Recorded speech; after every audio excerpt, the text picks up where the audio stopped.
We were preparing to depart from Murmansk for Kyiv. Outside, it was minus 15 degrees Celsius, wind, moisture. The sea was nearby.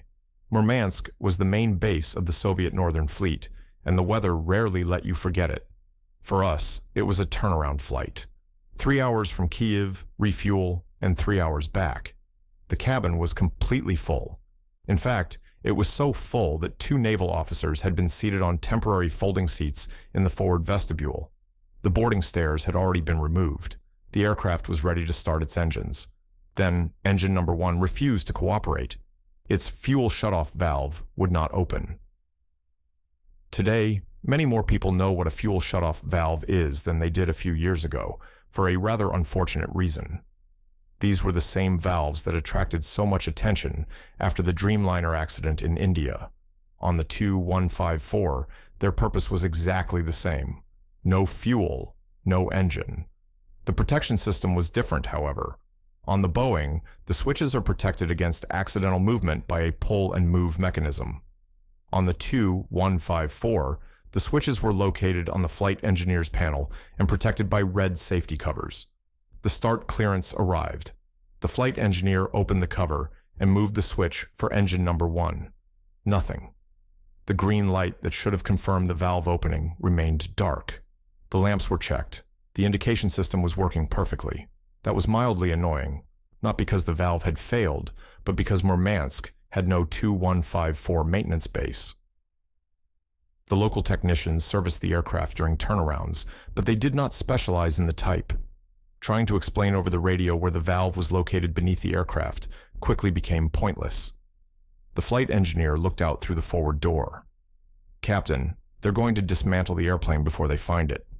The captain shrugged. "All right, go." The situation caused absolutely no stress. Just a little irritation, nothing more. The entire crew was familiar with this possibility.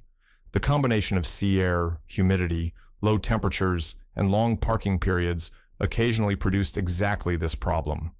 It was discussed during recurrent training. Everybody knew about it. The flight engineer didn't even bother putting on a coat. Still wearing his white shirt, he opened a compartment in the vestibule floor and pulled out the aircraft's telescopic ladder. The passenger stairs were long gone. Calling them back would take time. The ladder was hooked onto the doorway. The flight engineer grabbed a pair of pliers. Then he turned to one of the naval officers sitting nearby. "Can I borrow your hat?" The officer handed it over without asking questions. Down he went. A local technician provided a screwdriver. The flight engineer opened an access panel in the left wing root and found the valve. By now, he was already fairly certain what had happened. Most likely, moisture and frost had simply made the mechanism stick. He tapped the valve body a couple of times with the pliers. Nothing dramatic, just enough to persuade the mechanism that work had resumed. A second later, he heard a faint electric hum. Then he looked up. The navigator was standing in the forward doorway, giving him a large thumbs up. The green light had come on. The valve was open. The problem was solved. The access panel was closed. The ladder was stowed, and the borrowed hat was returned to its rightful owner. The naval officer looked at him for a moment and finally said, "We thought that in the Navy, even things that should sink somehow manage to float. Apparently, in civil aviation they fly as well." We departed without delay. According to the regulations of those years, a deviation of less than 15 minutes was not even recorded as a delay. Was this a common Tu-154 problem? Not really. In my own career, I encountered it only once.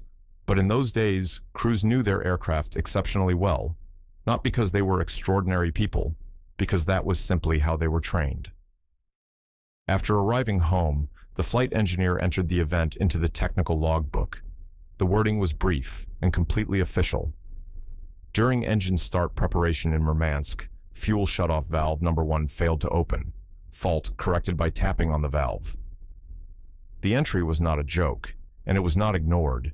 The aircraft continued flying normally, but the valve was replaced at the maintenance base, which, in aviation, is exactly how such stories are supposed to end.